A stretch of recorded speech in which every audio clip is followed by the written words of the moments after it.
Une personne a interrogé le messager de Dieu sur le nombre de prophètes, et il a répondu « 100 000, 24 000 ». Quelqu'un lui demanda quel était le nombre des messagers. Le messager de Dieu répondit « 315 ». Mais quelle est la différence entre les prophètes et les messagers? Le messager. Il est l'homme à qui Dieu confie le soin de transmettre un nouveau message contenant une nouvelle législation pour l'humanité. Prophète. Il est un disciple du messager qui l'a précédé et son travail consiste à rappeler aux gens d'adhérer aux instructions de Dieu. Le messager est donc aussi un prophète, et le nombre des messagers est de 315. Cela signifie que l'humanité a reçu 315 messages de Dieu contenant des lois et des lois appropriées à l'humanité à cette époque, et ces législations et lois sont déterminées par Dieu seul. À la mort d'Adam, la prophétie a été transmise à son fils Seth, et les gens ont continué à adhérer au véritable monothéisme pendant près de 1000 ans. Après la mort du prophète Seth, la prophétie a été transmise à son petit-fils, dont le nom est Idris.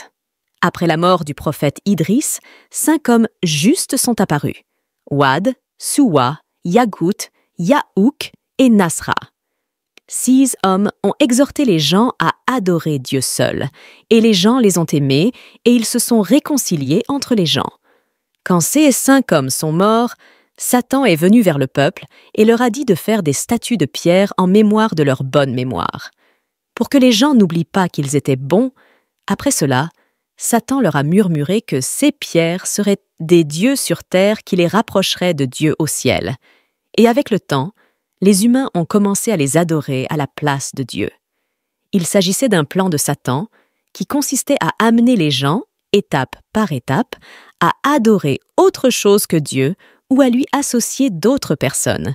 Ce plan est utilisé par Satan et ses disciples jusqu'à nos jours, qui consiste à inciter les gens à abandonner l'adoration de Dieu par petites étapes successives. Ainsi, Dieu a envoyé le prophète Noé aux humains afin de les avertir et de les ramener sur le bon chemin et d'adorer Dieu seul, sans recourir aux pierres d'idoles ou à quoi que ce soit d'autre. Le messager de Dieu nous a dit qu'entre la mort d'Adam, le père de l'humanité, et l'envoi de Noé par Dieu, il s'est écoulé 1000 ans. Dieu a dit dans le Saint-Coran: « En effet, nous avons envoyé Noé vers son peuple. Préviens ton peuple avant qu'un châtiment douloureux ne lui vienne. Il dit: Ô mon peuple, je suis pour vous un clair avertisseur. Ô mon peuple, adorez Dieu, craignez-le et obéissez-lui. Il vous pardonnera vos péchés et vous retardera jusqu'à un terme connu de Dieu. En effet, lorsque le terme de Dieu viendra, il ne sera pas retardé, si seulement vous le saviez. » Noé avait 50 ans lorsque Dieu lui a demandé de transmettre le message à l'humanité. Il a continué à appeler les gens à adorer Dieu seul pendant 950 ans, et il a vécu après le grand déluge pendant 350 ans. Dieu a dit dans le Saint-Coran: « Et nous avons envoyé Noé vers son peuple, et il est resté parmi eux 1000 ans moins 50 ans. Puis le déluge les a emportés alors qu'ils étaient injustes. » Le prophète de Dieu, Noé, a continué à appeler son peuple à adorer Dieu pendant une très longue période de 950 ans, et il a utilisé toutes les méthodes avec son peuple. Dieu a dit dans le Saint-Coran, il dit: « Mon Seigneur, j'ai invoqué mon peuple jour et nuit. Mon invitation à eux n'a fait qu'augmenter leur distance par rapport à l'adoration de Dieu. Alors, je les ai appelés pour que leurs péchés soient pardonnés. Alors ils se bouchèrent les oreilles et se couvraient de leurs vêtements, et ils persistaient et étaient extrêmement arrogants. Ensuite, je les ai invités à adorer Dieu publiquement. Ensuite, j'ai annoncé l'invitation à tout le monde.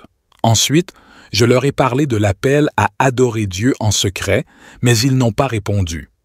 Après ces très nombreuses tentatives au cours de cette longue vie d'appel de Noé à son peuple à adorer Dieu et à abandonner le culte des idoles, seuls 80 hommes et femmes lui répondirent, et Dieu dit à Noé que personne d'autre de son peuple ne croirait après cela. Dieu a dit dans le Saint-Coran: « Et il a été révélé à Noé que nul parmi ton peuple ne croira sauf ceux qui ont cru. Alors ne sois pas attristé par ce qu'ils ont fait. Puis il craignit pour les croyants qui étaient avec lui à cause de leur méchanceté. Il pria donc son Seigneur, « Je suis vaincu. Alors prévaut pour moi. » Et Noé dit, « Mon Seigneur, ne laisse pas sur terre une demeure de mécréants. Si vous les laissez en vie, ils égareront vos serviteurs et n'engendreront que des immoraux et des infidèles. » La victoire de Dieu a commencé pour son prophète Noé. Puis l'ordre lui fut donné de construire le navire sous la direction de Dieu par révélation. Les détails de la construction et des spécifications du navire lui furent apportés par Gabriel. Dieu a ordonné au prophète Noé de cesser d'appeler son peuple et de demander sa miséricorde pour lui. Dieu a dit dans le Saint-Coran, « Et fais l'arche avec nos yeux et notre révélation, et ne m'interrogez pas sur ceux qui ont fait du tort, car ils se noieront. » Noé est allé à la montagne et a commencé à fabriquer cette grande arche. Les gens étaient étonnés de l'état de Noé après qu'il les ait appelés à la religion de Dieu pendant ces longues années. Ici, il les quitte et travaille à la construction d'un bateau. Et là où il se trouve au dos d'une montagne, où il n'y a ni eau ni mer, alors ils sont venus vers lui sarcastiquement. « Tu es devenu charpentier après avoir été prophète ?» Dieu a dit dans le Saint-Coran, « Noé construisit l'arche, et chaque fois que certains de ces gens passaient près de lui, ils se moquaient de lui.